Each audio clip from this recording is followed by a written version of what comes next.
Welcome to the Fantasy Football Locker Room, Episode 6, Season 1, here on the Fantasy Football Perspective. I'm Lucas, your host, with my co-host, BJ and Andrew. Gentlemen. What up, folks? How are we? Doing good. How about you, BJ? Doing good, dude. Trying to figure this slate out. This slate's weird. Tough one this week. We have to start by recapping last week. I had a rough week. How'd you guys do? And you I did really well. good. Yeah, I did really good. Between Sunday night and throughout the day, I profited $50-some. So Your strategy was pretty different good. though, right? You did single entries? I did single entries this week. I did not do the normal main $300,000 one. Yeah, I don't disagree with that. I didn't do too well either, but I didn't put in a lot of money, so it didn't really hurt too bad. I put in all my winnings and lost over a little bit over $100, which sucks. But oh well. This slate, we're right back at it. We're in that point of the season where everyone seems to be appropriately priced, which is going to make our life a lot more difficult. So Yeah. my strategy kind of changes, and I'll share that with you guys when we get to this point of the season. But BJ, how about you lead us off and get us a little pumped up for this episode? Yeah, man. We're back for another go. week. The Buckeyes. The Buckeyes yeah. look amazing. For all my Buckeye fans out there, I think we're going. I think we have a huge shot at the title this week, so that gets me fired up. I know it gets you guys fired up too, but Oh, hell yeah. I want to win some money, man. Jim just sent his picks in. Jim just sent his locks in. He just sent them in. So we're ready to roll. We're going, baby. Yep, the lock of the go. night's here, and yeah, I'm so confident in the Buckeyes. I booked a Vegas room and already booked my flight. I'll be out there no matter what. So for the national championship game, I'm going. So Buckeyes for sure, best team in the country, no doubt about it. But let's dig into our last week. How did we do? I had TD call of the week of Ramondre Stevenson. I lost that. I'm 2-3 in the year. My bet of the week was Dallas Goedert over 42.5 yards. I won that. I'm on a streak with that. I didn't put my record up here, but I'm 4-1 on the year. My bets of the week. BJ's TD call of the week was CeeDee Lamb. He's 2-3 on that. And his bet of the week was UCLA Moneyline, and he's 4-1 on the year. Andrew, TD call of the week, Chris Godwin. He's 2-3 on the year, and the bet of the week, Boston College to cover 21 against Clemson, 1-4 on the year. And Jim Stroker's keeping his hot streak alive. He had 2 bets for us last week. We did not agree. This is the first time I was like, I don't know about that. And he was right on the money, like always. Colts plus 3.5, under 43.5, and literally the worst football game I've ever watched. So let's go ahead and bring this up real quick so you guys can see a little bit what we're talking about. Dallas Goedert, 44.5. I thought this was the easiest smash ever. He ended up with 95 yards, almost got into the end zone. UCLA coming and putting a beating on the Utah Utes. What a good game. Is UCLA legit? They're legit. They're physical, and they're good on offense. They'll compete Good with most people. Very good quarterback. Kelly? Oh, Chip Kelly's back. He's back. Clemson put an ass whooping on Boston College. That usually doesn't happen at BC, but it did for whatever reason this time. And then the worst football game I've ever watched. I don't know if I sincerely don't know if it gets worse than this football game, besides tonight's football game. So, Dude, watch us be the craziest it shootout. could. It really It will could. be. It's a even pick'em. I saw. There's no spread.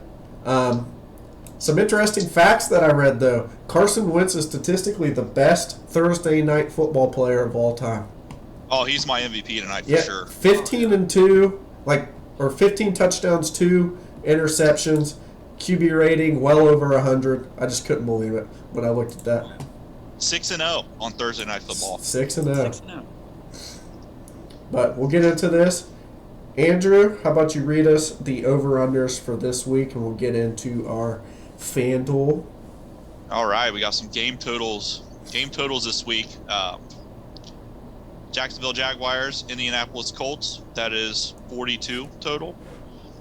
We got 49ers versus the Falcons, 44.5. We have Buccaneers versus Steelers, 44.5.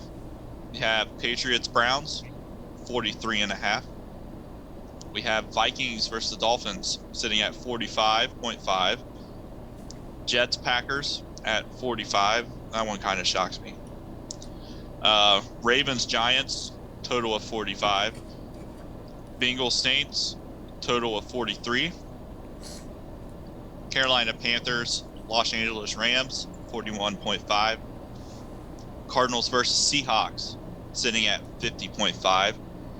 We got the game of the week, Bills versus Chiefs, sitting at a nice total of 54. And we have Cowboys versus Eagles, another good game, sitting at 42. 2 games over 50, last 2 games on the 4 o'clock slate. Some low-scoring games this week. Andrew's going to this Bengals Saints game. Do you know that, BJ? Are you going, Andy? Hell yeah. I'm going to that. Yeah, Mm-hmm. I'll be in New Orleans this weekend. Yeah. Are you gonna play some Hopefully. bets? Oh, for sure. How about you lead us in to your bet of the week? Bet of the week is down there towards the bottom. It is the Bills versus Chiefs. That total is 54. Most people will think, well, that's a bit high, might be under. I'm going over. I think it'll be over 54 points. I think it's going to be a complete shootout, kind of like what we saw in the playoffs.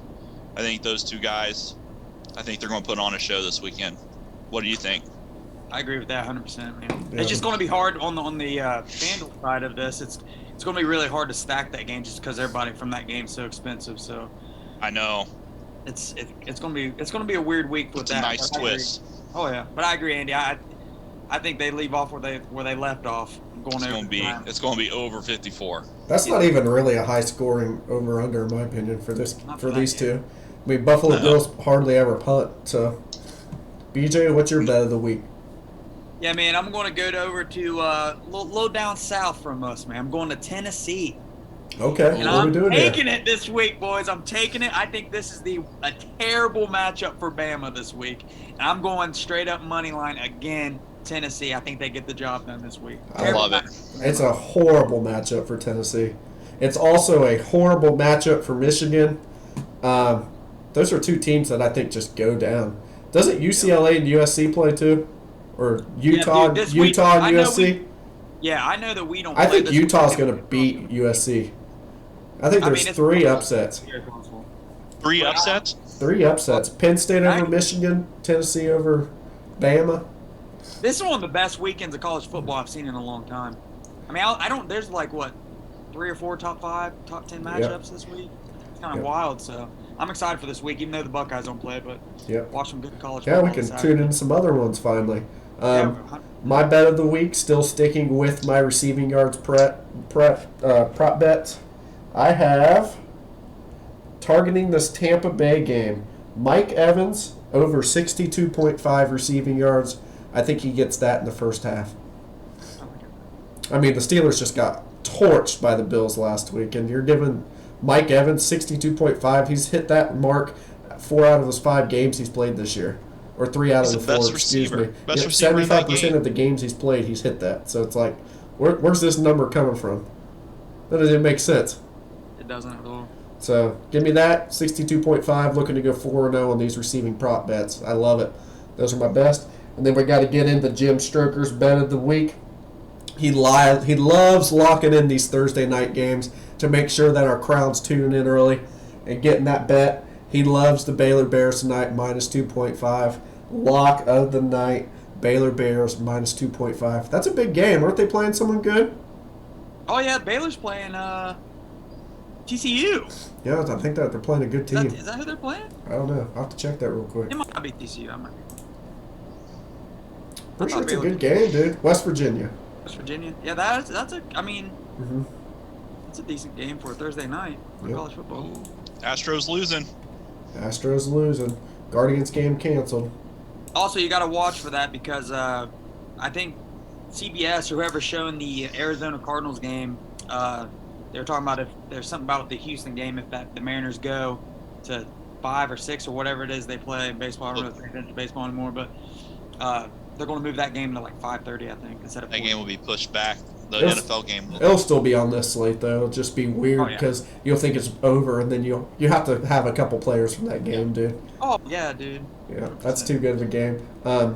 Here's my best lineup versus the 300K winner last week. Had a couple players from the thing. Breece Hall, man, looking good. Taysom Hill out of nowhere. I think Taysom Hill is a great play when Jameis isn't playing, man. They bring him in the red zone almost every time when Jameis isn't playing. So keep that in mind. If you ever see Jameis Winston out of the game, Taysom Hill's a great, great tight end play. And he doesn't even catch passes. And I honestly don't understand how defenses don't stop it. He runs the ball every damn time. Every time. I don't understand. They can't bring him down. It's like no one wants to tackle him. That's what it looks like. Running back, I know. He should just be a running back. No, I don't know why they just don't use him. This is what really surprised me. I looked at this. Donovan Peoples-Jones in the winning lineup was 7 points. 0.9. You know what I mean? No, it's 7 points. You mean to tell me no one that low has scored? So this tells they had 5,400 left, and they're like, "Who am I throwing in?" Donovan Peoples-Jones, and that one. That's exactly what happens. Like, oh, I got this much. Okay, screw it. We'll just throw it. So I thought that was pretty crazy. This is my best lineup, 172.46. Pretty good scores in there. Debo had the least amount of usage that he's had in San Francisco, I saw, since he's been playing. And then, I don't know what's wrong with Terry McLaurin. He's getting the targets and the reception yards, but he's not scoring any touchdowns. And then finally, Ramondre Stevenson did have a great game. He was my touchdown call of the week, but he did not find the end zone. But you'll take 18.5 points every single week. BJ, you remember what I said? It'll be 2 receivers from the same team. Stack a team. Yep. You were on to Tampa Bay, which I thought it would be Tampa Bay. Mm-hmm. But I mean, we should have looked at that point total of 14 and be like, okay, we have to play this because I know it. Make a point total that much in the spread, I guess. So only 3 receptions, 171 yards. That's insane. But he had his 98-yard reception. You're like, okay, well, he's going to score again. It was a minute into the game. Like, the game started at 1 o'clock. That happened at like 1:05. So I was just like, what the hell? It's just too quick. But let's dig into this week, and we'll start off. BJ, we're going to start off with you this week. Give me your running back plays of the week. I have the stat of the week. All right, give me the stat. The stat of the week, we were just talking about it. Gabe Davis's 98-yard TD on the first drive. That's the longest scrimmage TD in the first 90 seconds of a game in NFL history. Whoa, that's kind of crazy. So, 90 seconds into the game, he made history on that catch. Josh Allen threw up a prayer. Threw it a mile. Yeah. Dude throws it in a mile. That's going to happen way too quick. What a play. NFL Red Zone exploded. We're going to have some trouble putting our lineups together here, so I'm going to hold off to the end to actually put people into our lineups just so we can fit everybody. But, BJ, go ahead and give me your favorite couple running backs and some people that you're looking at, and then we'll do the same with receivers and go down the line. We just going through everybody pick their favorite on each subject, or? No. Who picks running backs usually? Andy, sorry. I'll pick. Yeah, go ahead, Andy. All right. My favorite running back play of the day. He had a great game against the Lions. He is the workhorse now since Damian Harris is injured, and it's Ramondre Stevenson. That is my running back play of the week. Seems like Browns have a little bit of trouble with running backs, so that's shit. And he absolutely torched the Lions. He didn't find the end zone last week, but it could possibly change. And he's just in a run first offense. I think he's just an absolute lock this week. A few other running backs I like are Raheem Mostert for 6,500.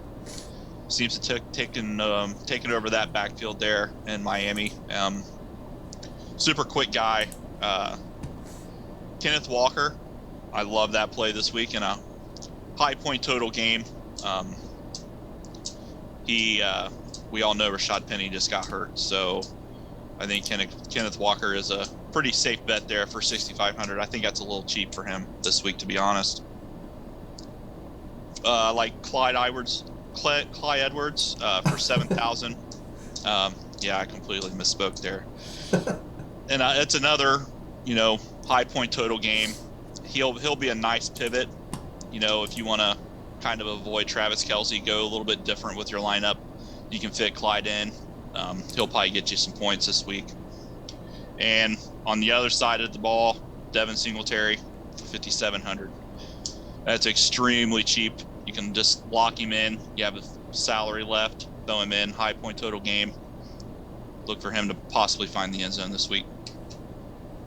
I love those picks. I also want to throw in, pay attention to if James Conner's playing and Eno Benjamin sitting there. He could be the only running back on their roster this weekend. Oh man, yeah, that'd be a good pick if James Conner's hurt. So I don't know. I didn't hear any updates. Did James Conner practice today? I haven't seen. There it is. He's expected to miss. Oh man, it might be a freaking 30% owned then. Yeah, I mean, there's no other value. Do you guys want to throw in Singletary or Eno? Eno. Yeah. Eno. Give me Eno. All right, BJ, go ahead and give me some wide receivers. Yeah, man. This is the hard part, man. The receivers this week are just so expensive. I mean, all of them, because I know, we've been talking about this for the last couple weeks, is how the zero RB strategy, all the receivers are going off, the RBs are kind of busted, but I mean, it's hard not to love Stephon Diggs and Jefferson up top there. I mean, I don't know which one you would pick. I kind of like Stephon Diggs because I personally think that Kansas City's secondary is not very good, but I mean, they're pretty expensive to fit in there. If I got to pick between those two, I'm going Stephon Diggs. Another one down there, a game that I'm going to really target hard this week is Seattle and Arizona. I just think that Kyler Murray's due for like a breakout game. Marquise Brown's good, man. I mean, I really like him. He might be my favorite. He is going to be my favorite play of this slate is Marquise Brown. Also, down there, out of those two, give me Tyler Lockett. Last year, people don't remember, he just torched Cardinals, man. I think he had like 52 fantasy points. It was a night game, and he just torched them, man. So he's my favorite receiver out of that game too. Something really low owned. Two guys that I think are going to be low owned more than you would think are Christian Kirk and Michael Pittman. They're spaced out. I'm going to roll with Michael Pittman on this one just because I think that, Jacksonville's defense went from hero to zero. Because they looked great at the beginning, and now they're starting to struggle. I mean, they struggled against Houston last week. So, I think Michael Pittman will be targeted a lot more. I think that they're going to try to get him more involved because that's how they're going to win games, So, I read that Jonathan Taylor's supposed to be in, so I think even a stack with him and Jonathan Taylor is good because I think they're going to snap back and score some points this week. Another guy me and Polley were just talking about before we started the broadcast is right there, Jacoby Myers, man. Love him. I mean, 6,600. We're looking for value. That is great value. Target share is amazing. I mean, if this guy's the thing about him is if he's scoring touchdowns, he could be like a top 10 wide receiver. I mean, last year, he's known not to get into the end zone. It's like a rarity. But I mean, right off the go, third game, he's getting a touchdown. I could see him going for 10, 13, 14 targets against us, the Browns, and maybe scoring a touchdown for you. So he's very viable to me. And then looking at value, man. Value down below is kind of hard. DJ Moore's sitting there against the Rams. I mean, he's sitting there at 5,700. I think they're going to try to get him the ball as much as they can. I think he will be extremely low owned. And then I got to roll with another guy that I think is going to be low owned. Just trying to find plays that are low owned is Deontay Johnson.